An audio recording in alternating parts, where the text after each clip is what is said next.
vulnerability is always risky every Yes. time. And you have to risk rejection to get connection. hmm And that's scary. But just because something feels scary doesn't mean that's a sign not to do it. Welcome to the Get Your Marriage On podcast. I'm your host, Dan Purcell, a Christian marriage and intimacy expert and coach. I'm on a mission to help couples have the best sex and most emotionally intimate marriages possible. Our episodes cover topics you've always wondered about and are packed with practical advice designed to help you take your marriage to the next level.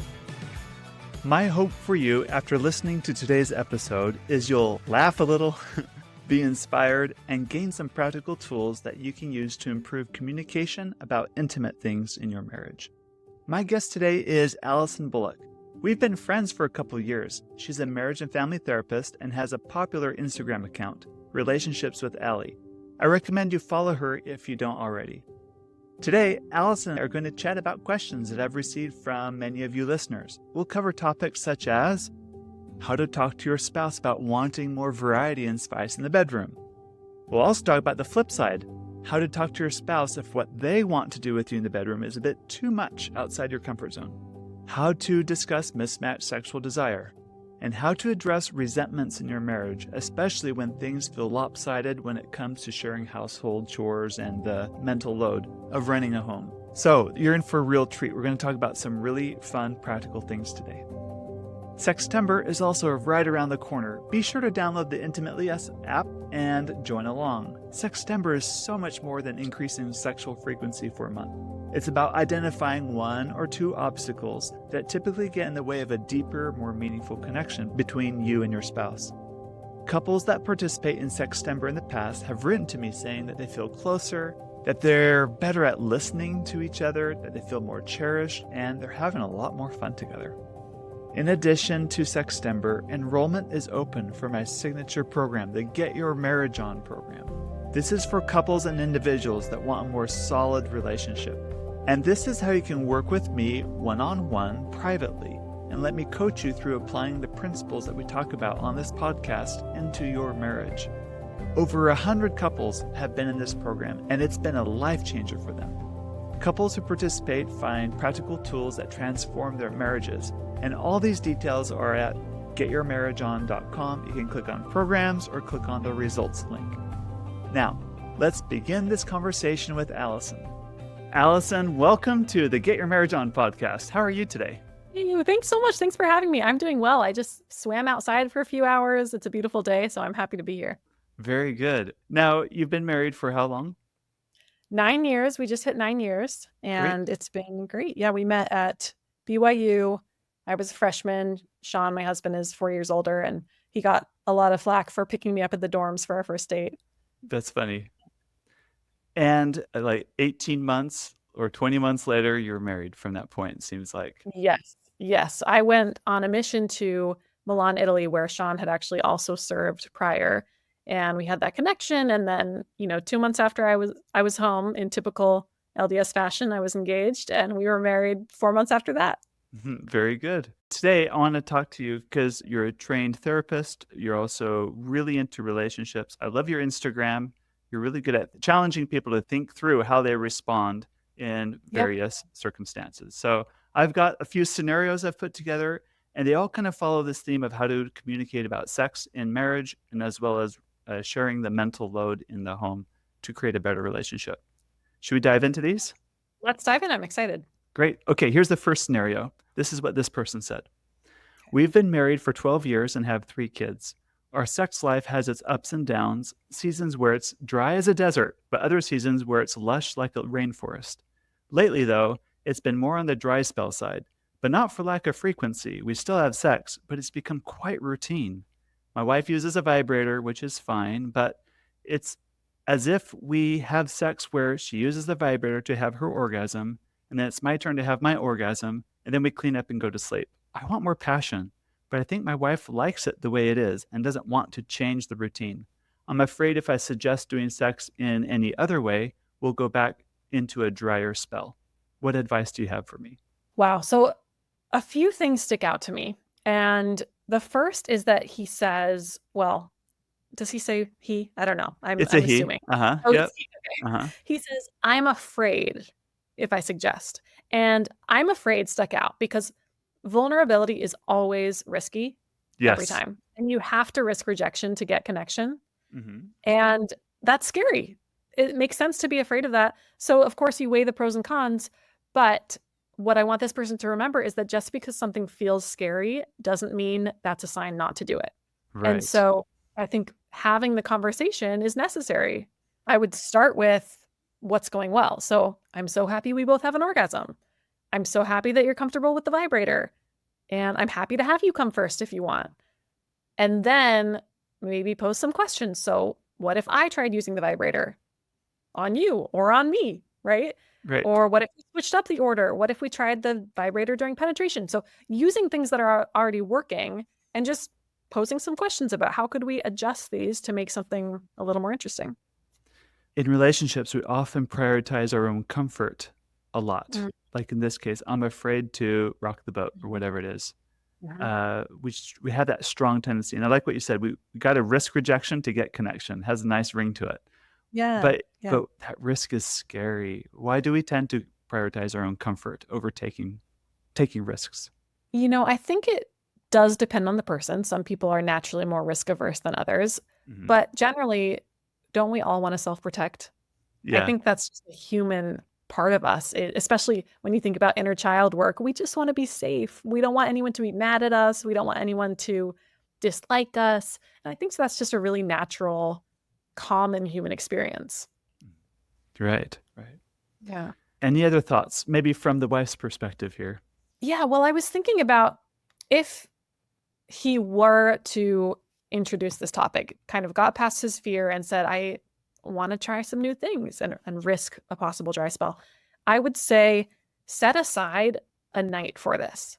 So Hmm. set aside, like, we're getting a babysitter or we're going to a hotel, or make it special so there's not stress. So you can slow down in private, have the conversation in a setting where no one is going to be too distracted or, thinking about a million other things. And I think the conversation will go a lot better if you Hmm. do that. And then one other thought I had was you also could still have the same sex routine. So, like, she uses the vibrator, then it's my turn, but switch up where you do it, or switch Hmm. up how you're talking while you do it, or if there's Hmm. music or no music. So, there are definitely ways to change things up while still helping her feel safe in that routine. Gotcha. Great. I wonder for a couple like this if the root of the issue isn't the vibrator Mhm. and it's not the order in which they're doing sex. It's that they're both unwilling to extend themselves to be a little more Mhm. vulnerable so that there's a Yeah. little more passion in the relationship. Yeah. Do you find Yeah. that in couples you work with too? There's this, the amount of risk you're willing to tolerate is highly correlated to the amount of passion the marriage can handle. Oh, I hadn't thought of it like that, but I definitely think that would apply. One time we were so furious at each other. Uh huh. We weren't talking at all. And I literally was in my head saying, like, I have to do something to break the ice. Uh huh. And I was afraid because, we were upset because we were supposed to go on a date, blah, blah, blah, etc. Yeah. Sitting there, and I reach over and just put a hand on my husband's back. Hmm. That's all I did. But it was risky. And I Yes. had to risk that. And then, you know Next what thing. happened.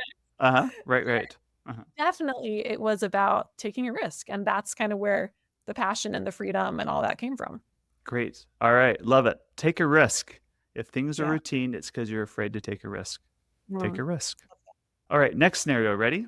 This is the Ready. wife saying, my husband has a past of pornography use. When I found out 3 years of his pornography use into our marriage, I was devastated. I don't think he has viewed porn in a while, and I am glad that we're past that stage. But he wants to do what I think are kinkier things with me in bed.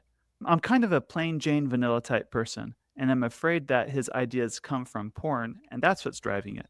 He wants to sext with me more. I have done it a little, but I'm afraid that doing it more will invite him to go look at photos of other naked women.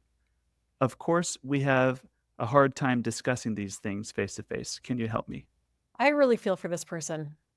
It's such a hard position to be in. I think even if porn use isn't currently happening in the marriage, it can still just bring up a lot of emotions and fears and insecurities. And so I'm just feeling for this person, but I appreciate that it sounds like they're willing to try. She says, I've done a little, but again, I'm afraid. Yes. And so when I think about this couple, I think really there needs to be more open communication, more honest communication, even though it's a really challenging topic that could possibly bring up a lot of shame. Mm-hmm. I think it's important to talk about it. And the main thing I would want to have them talk about is, what is the purpose of these types of things for you? So, Right. husband, what is the purpose of wanting to try some kinkier things or wanting to sext? And if that purpose feels very genuine and authentic to creating a more loving relationship with each other, to creating a more passionate relationship with each other, then maybe the wife will feel safer. But she has to be able to hear that from him. Right. Right. Yeah. So Yeah. as I think of the root of the issue here too, and you mentioned honest communication, Mhm. I can see how that would be difficult for this couple when he was hiding pornography use and then she found it, right? So Yeah. she kind of has this default setting of there might be more behind his story that he's not telling me. So when he Right. says, I want to try kinkier things, she can really think like there must be more. He might be talking to people that I don't know about. He might be looking at things that I don't know about. Where's this idea coming from? So her Totally. defenses really go up, Yes. which is Yeah. natural, I think. And maybe for her part, she hasn't been completely honest with her ambivalence over the sexting Mhm. thing. Like, I kind of want to, I kind of don't, but Mhm. it hasn't been expressed that I'm afraid to do this out of fear of maybe hurting his feelings too. I might be Yeah. reading into this too. Yeah. Yeah. Or even, I really don't want to do this, but I'm afraid if I don't, will there be consequences? Yeah. Yeah. And Yeah. Yeah. another That's person. Yeah. honest. Yeah. That Right. is honest. Right. One thing you said made me think, if he's bringing these ideas up kind of out of the blue, Hmm. that is going to cause some red flags to go up for her, like you said, of, Right. oh, did you watch something new? Like, where is this coming from? And so if I were this couple and I wanted to be able to be more exploratory, maybe do some things we haven't tried before, I would suggest maybe they read a book together, Hmm. a book they're both comfortable with, that talks about some of these ideas. That's And good. then they know this is where we're getting this information from. So they're Hmm. kind of on the same page about it, and Uh-huh. it doesn't come as like a shock or maybe this ambiguous, scary thing. Great. Or he could carefully select the book, read it first, highlight dog eat ear the page, and say, let's read this together. Just kidding. Yeah. That's manipulative. Don't do that. I've done that before. But Oh, that's no. the idea, right? If it's Right. a neutral third party suggesting, it's different. But about the out Yeah. of the blue thing, I think it is a common pattern where it feels out of the blue to the wife, like, where did this come from? But the reality is, he's been thinking about it for months, mulling it Mhm. over. Do I say anything? Do I not? Do I say anything? Do I not? And he's thought through the scenarios. He thought through these things. But for all she knows, it's feels like out of the blue for her, like it was a spontaneous thing. Yeah. And one thing actually that you posted a few weeks ago, I think, relates to this in my mind, which was you said something about how you tried something new and you wanted your wife to like it as much as you had, right? Yes. And Uh-huh. so you have to be careful about encouraging, like, oh, like, how was it? Did you like it? Etc. Instead of waiting for her to express that. And I think, the same principle still applies in a scenario like this. There has to be space for wife to say, I didn't like that, or I don't want to try that again, or I did, without it all coming from him. Yeah. Right. Right. Right. That's good. That's good. But one more thing for this couple, if this is a really scary topic, I would say bring in a third party. So get a couples therapist or an intimacy coach and have that third party there to help facilitate this conversation, even just one or two times. And then you'll be able to talk about it a lot more easily on your own. Great. Yeah. It kind of gives you the training wheels, so to speak, to Hmm. get your feet under you so you're more capable of having these conversations together without Absolutely. always depending on a third party for that. Yeah. There's also actually a resource that I use with a lot of the couples I work with. It's called the Sexual Genogram. Hmm. And it's 35 questions that ask all sorts of things about your sexual beliefs, your sexual history, your experiences, the messages you received from your caregivers about sex. And that is a resource I direct couples to, like, fill it out and read your responses to each other. And that's a safe place to start, just to learn a lot more about where does this stuff come from. That's cool. That does help. That's great. Yeah. And in the Intimately Us app, we do have what we call the sexploration list. And Oh, that's where cool. you fill out a questionnaire, she fills out the questionnaire, or your spouse does. I mean, you do, your spouse does, and you can compare your answers. And there's, different packs of questions for all different aspects of marital intimacy and sexual intimacy too. That's Amazing. That's such a good resource. so you can kind of understand where you're coming from. It's like a yes, no, maybe list, but Yeah. uh, Yeah. in depth. Yeah. It's just a good conversation starter to then dive deeper into those topics with each other. But again, it comes back to courage to be honest. Mhm. Can I honestly talk about where these are and honestly say, no, I'm not interested in that. And Yeah. that'll be okay too. And then, as painful as it may be, maybe part of that honesty, I don't think this is always the case, but maybe part of the honesty is, yeah, I did see this somewhere, or I did learn about this somewhere in the past. And that was part of my story. And Yeah, that's here on the table now. And I know that that is hurtful. And can we have a conversation about it? that's right. And perhaps another way to look at it too, not to disregard the hurt that this couple has experienced because of the impact of the pornography use. Like setting that aside just for a minute. In the end, sexual behavior, whether it's portrayed in pornography or that you, as a couple, Mhm. creatively Mhm. create yourself, like Right. the source matters less Mhm. than what meanings you're creating doing it. Like Totally. Totally. even missionary position, vanilla sex, I'm sure is Yeah. in some pornographic depictions. Yeah. It Yeah. doesn't automatically make it evil or wrong. Yeah. Or couples that really enjoy oral sex, that might be depicted too. They might get the idea, but it just spoke to their eroticism. Now they Right. incorporate it into their relationship and they find a lot of goodness in that too. So Right. you look to the fruit of what it does more than the source and where it came from, I think. Yeah. Yeah. Especially going back to the idea of talking about the purpose. What is the purpose of this for us now? And from this point forward, right? We have our past and we're working through that. And how can we go forward now? I like that. Purpose, it's like a purpose driven approach Yeah. to what we're going to do in bed. Great. Ready for the next scenario? Yeah, I'm ready. I feel guilty that my libido isn't the same as my spouse's. How do I get my libido higher to match?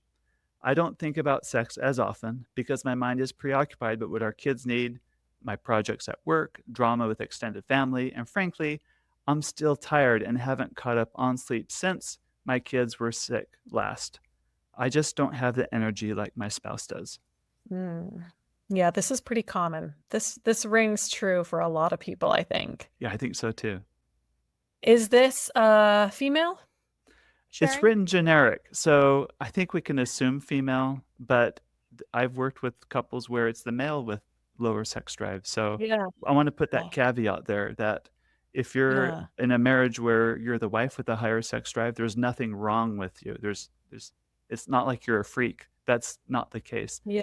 In marriages, just as you can marry someone who's taller than you or shorter than you, you're going to marry someone who has higher sex drive or higher desire for sex than you.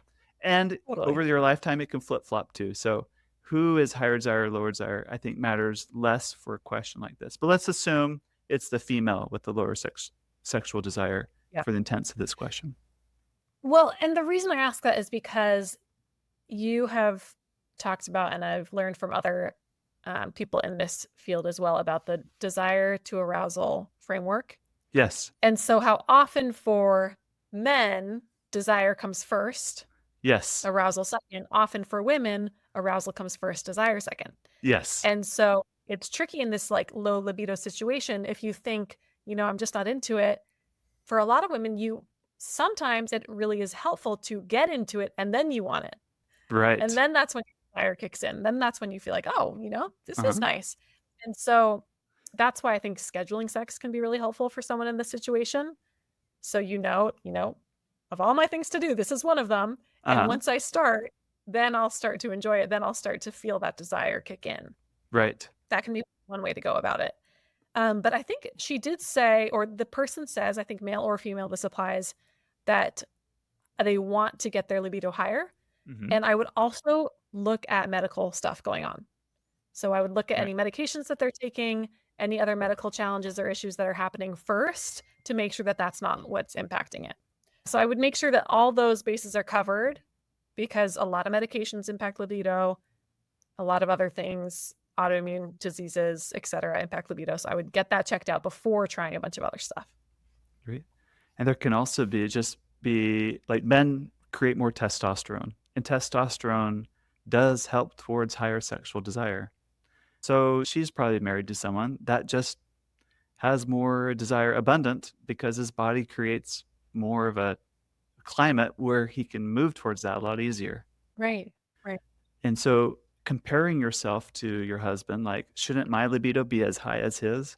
You might be asking yourself an impossible question, and you're setting yourself up for failure just to begin with because of biology.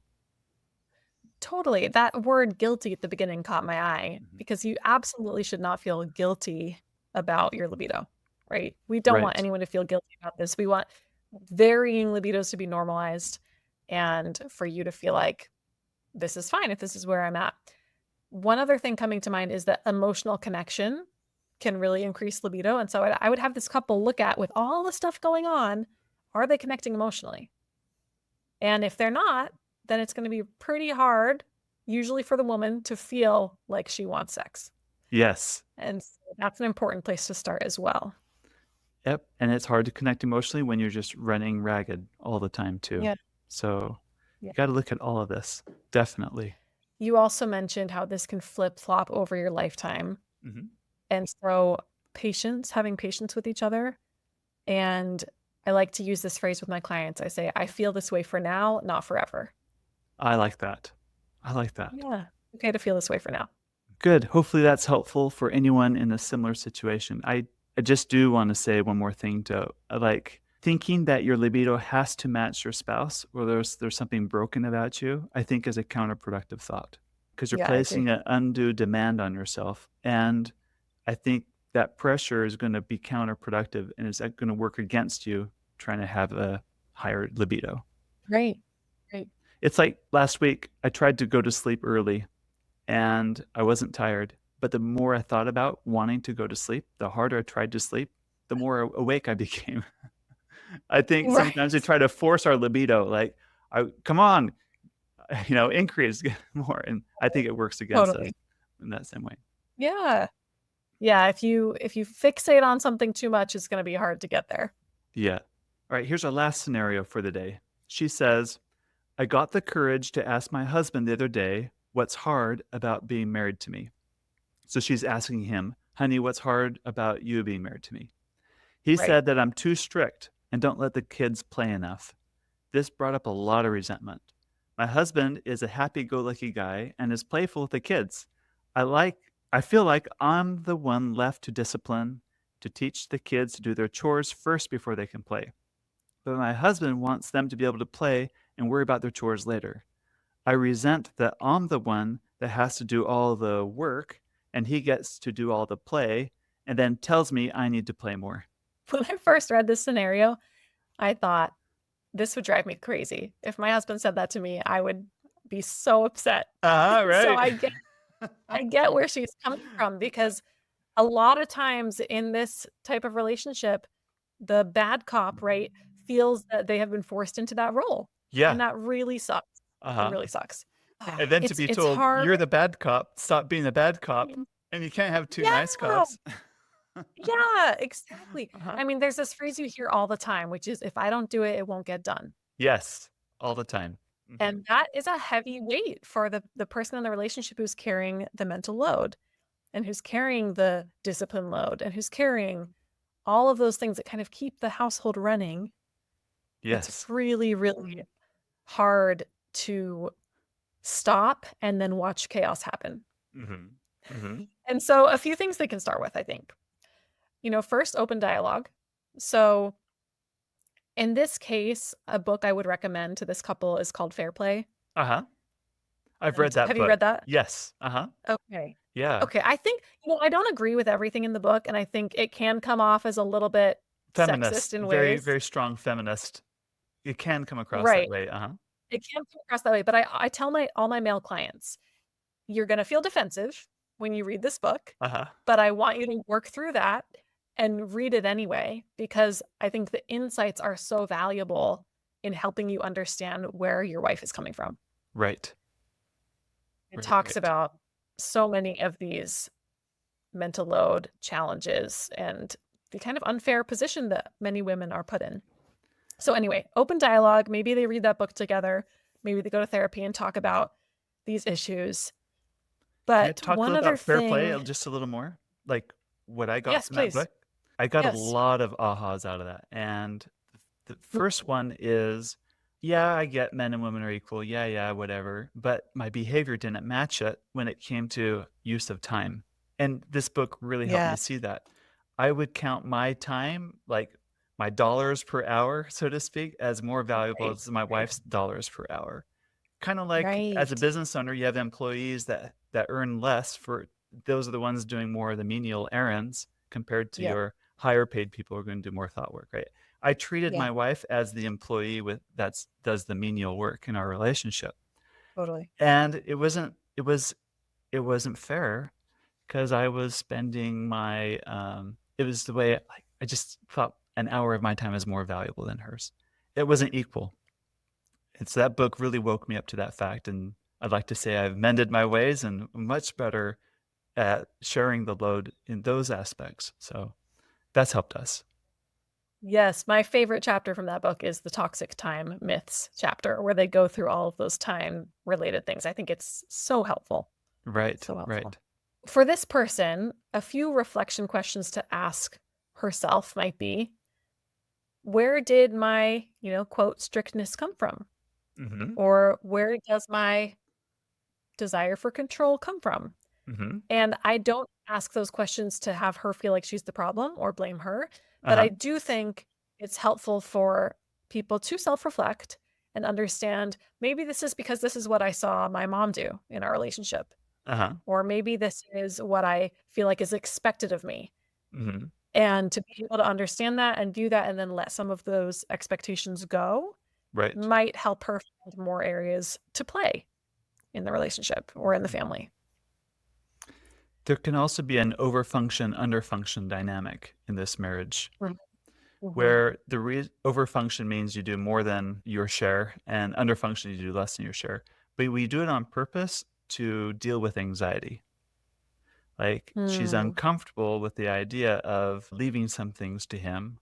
Therefore, she does right. more because in the moment you feel better because at least I got the dishwasher loaded the right way, right? At least so you feel better in the Right. moment, but then you Right. have resentment afterwards, and then the underfunctioner, hey, they don't have to put as much skin in the game and they get the benefit. So but that precludes them from really growing and developing as a full person too. They don't learn vital skills, how to relate emotionally and relationally with other people if you're constantly under function. Absolutely. And I see this a lot with couples that come in for therapy is the underfunctioner will not really be invested in therapy because it doesn't benefit them, Right. right? They are Right. benefiting from being the fun parent.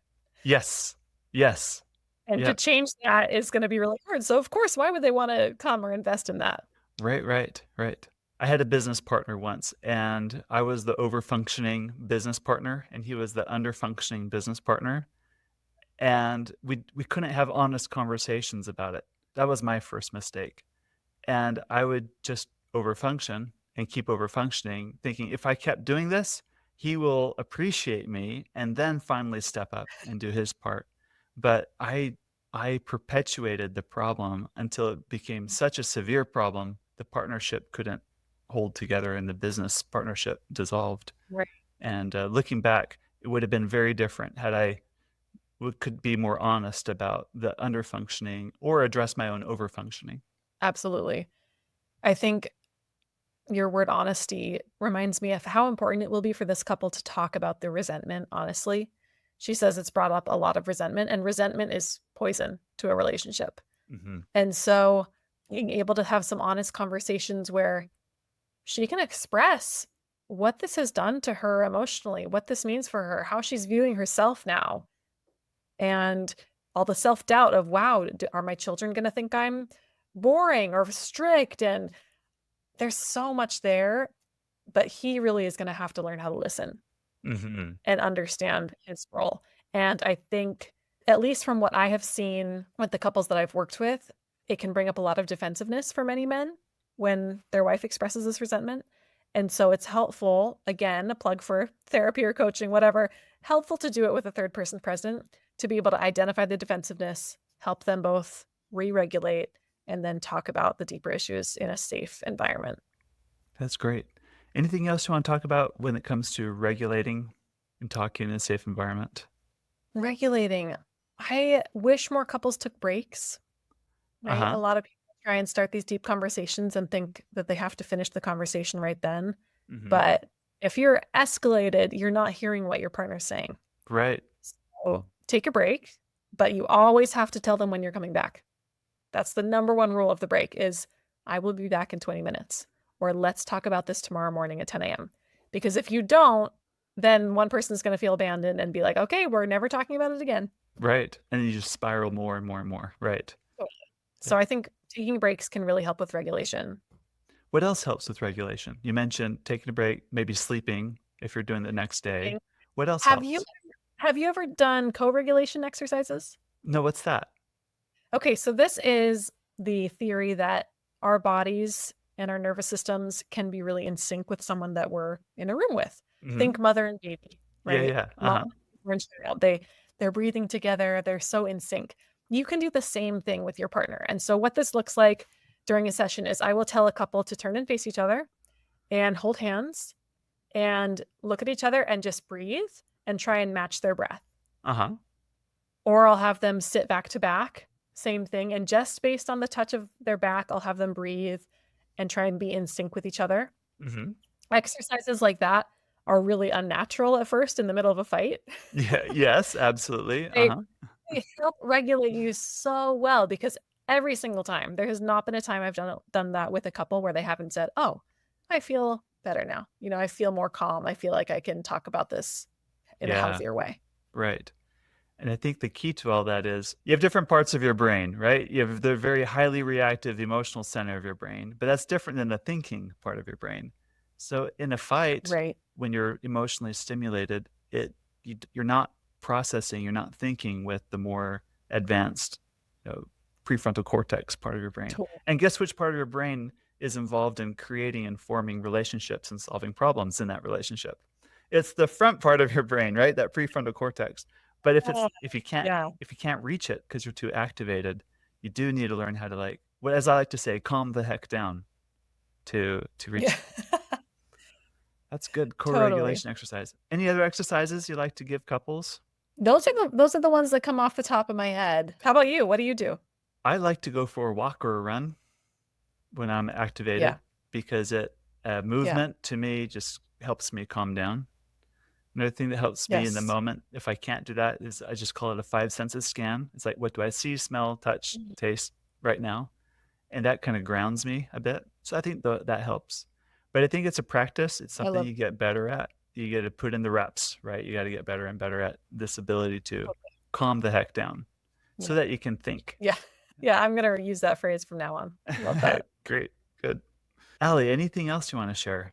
Yeah, on the topic of fair play and mental load and all that, this is something that comes up, I think, in most relationships, including my own. Even though I'm a marriage and family therapist, that does not mean I have a perfect relationship. And when I became a fair play facilitator, I thought, okay, I have to do this in my own marriage. Mm-hmm. We're going to be so on board. We're going to be so good at this. There's going to be no tension with household tasks, etc. Uh-huh. And the first time I sat down to do the exercise with my husband, we got in a fight and we didn't touch it for months. We Okay. did not connect. And so meanwhile, I was, helping other couples do this process, but I wasn't going to bring it up again in my own relationship.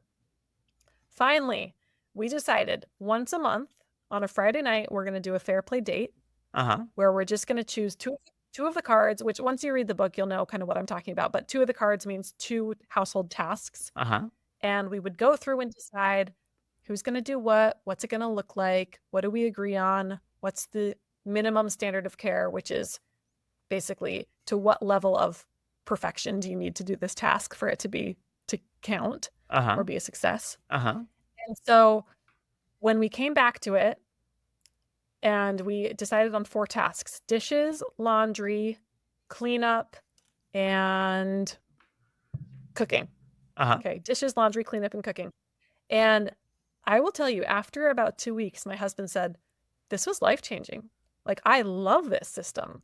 Huh. And he totally changed his tune, where the first time we tried it, it brought up a lot of defensiveness, a lot of resentment. Once we actually implemented it, it made such a difference because we both knew who was doing what, Mm-hmm. and it actually allowed us to be more flexible. Because a lot of people think, well, if we're so strict about who's doing what, but something comes up, how do you deal with that? But that doesn't become an issue, because when you know what you're responsible for, Uh-huh. then you're able to ask for an exception. Right. And you're able to say, oh, and I know that I'll do this next week because we have this agreement. Uh-huh. And you also feel like your partner sees you, they see your contributions, they understand how much you're doing. And yeah, I just highly recommend it to couples struggling with household labor, mental load, all that stuff. That's cool. I have a product on my website. It's like that. It's a mental load activity for couples, but we have a template that you attach sticky notes to, and you put it in through your printer at home. So it prints out all those Okay. cards, so to speak, on sticky notes. Then you can find a blank wall in the house, in your bedroom maybe, or on the back of your door, and then Yes. you can put the sticky notes on the sides that you want to. But in practice, I what love helped you and your husband is, instead of trying to tackle the whole elephant in one sitting, looks like you just started with 2 and then you added 2 more, right? Yes. And actually we've only kept those 4. And we're getting to the point finally where it's routine enough that we'll be able to add a few. Great. But when you try and do it all at once, it's not going to go well. Okay. So in real life, Um, if you're listening to this and you want to fix this in your marriage, start small. You don't have to take everything all at yes. once. What are you in charge of? What's one thing you're in charge of at your house? Great question. I'm in charge of our laundry. I cook a few times a week. I do the trash. I pay the bills. I do the big shopping like Costco and things like that. I will meal plan. I will do transportation for kids for some of the things, especially in the evenings. I joke and call it Yeah. my second job. I'm a taxi driver. Has it always been like that in your relationship? No, not always. I think I've really stepped up more over the years. Mhm. And Uh-huh. and here's the thing about me. I'm an entrepreneur. I've got the entrepreneur brain. And like a stereotypical entrepreneur, it's you're in startup mode all the time, so you're working all the time. Okay. And my habit used to be I'd go to work a full day, running teams, trying to build the business. And when I'd leave the office, I'd have a little to-do list on my phone or on a piece of paper of what I would get to that night after the kids are in bed. So I'd come home, family Mhm. time, clean up, kids in bed, and I just look forward to a few hours of quiet to myself without the phone ringing, without emails Yes. bombarding me. I could just think.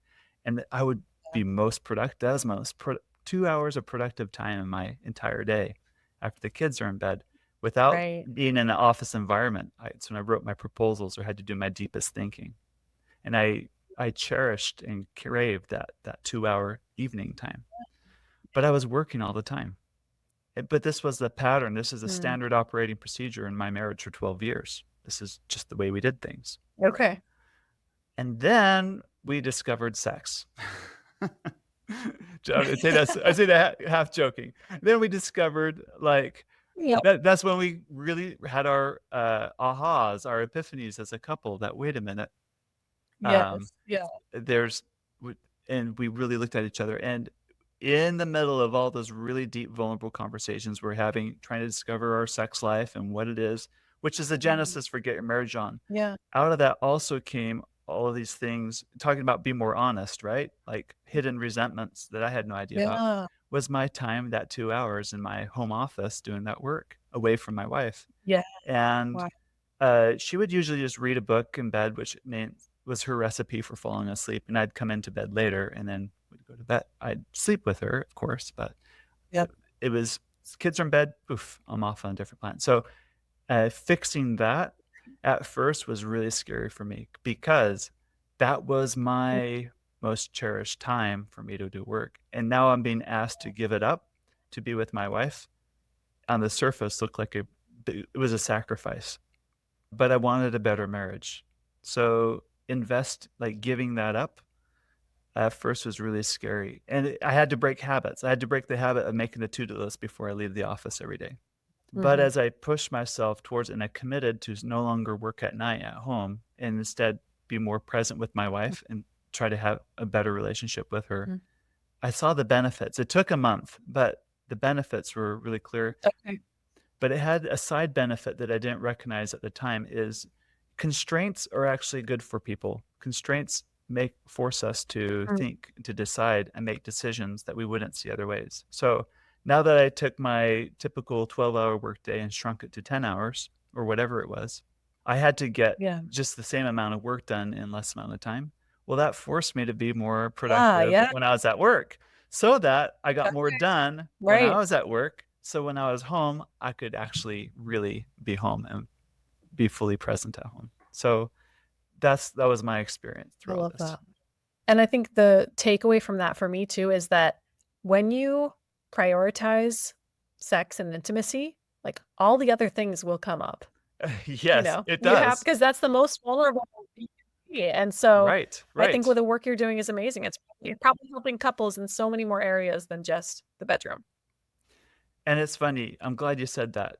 People do think I'm in the sex business, but I don't view it that way. I'm in the people Mm, development business. But the most effective and fastest yeah. way to get to that, I think, is through sex because, just like we Yeah, said, it hits on all of the points. yeah. So, Love that. So cool. Allison, this has been such a great conversation. Where can people go to learn more about you and what you do and the therapy you provide? So you can find me in two main places. On Instagram, I'm Relationships with Allie, and I provide all sorts of little tidbits, communication tips, couples therapy tips. And then on my website, AlysonBullock.com, ALYSON, I have a few different offerings, a few different ways that you can work with me. And my favorite that I would love to get more clients with is called my relationship consultation. And this is a 90-minute consultation. It's a one-time session with me and with you as a couple or you as an individual. We tackle one issue, one problem, and then you leave with a 1 to 2 page document of next steps, resources, and it's such a cool offering, I think, for couples who don't feel that they need therapy, Uh-huh. but they just have a little block somewhere. So I would love to meet you if that is something that interests you. That's great. Very good. Thank you.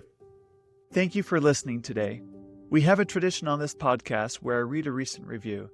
Those whose reviews get read can email support@getyourmarriageon.com, and I will personally mail you a gift to thank you for your time and for your review. This week's reviewer said this: "Great episode, really spoke to my heart. I'm a victim of childhood sexual assault when I was 9 years old. Thank you for that episode. You have an amazing podcast. Since that assault, I've been basically asexual. My wife is not a fan of my asexual feelings. I'm hoping that your podcast will get me back in the game." I'm so sorry to hear about your sexual assault as a child. That is horrible, and no one should go through that. And I'm sorry that you've had that. I'm also grateful to hear that this podcast is giving you some hope that there's actually more available for you, that you're not stuck or you're not tied to your circumstances. I am passionate about this work of helping couples have the absolute best sex and intimacy in their marriages because I believe it blesses not only the couple, but many generations afterwards. And the reason is good sex is really good for your brain. It's good for your health. It's good for your children and your grandchildren. It's good because good sex requires you to be honest, requires you to be a good listener. It pushes you to become more caring, more benevolent, and just to be more virtuous and a better person as a result. So if this podcast has been helpful for you, please consider leaving a review today or sharing this podcast with your married friends or downloading our apps. Intimately Us is our most popular app, and it's great for any married couple. All right, thank you. Talk to you next week. Thank you for watching this video. If you'd like more great content like this to help improve intimacy in your marriage, click the subscribe button. See you in the next video.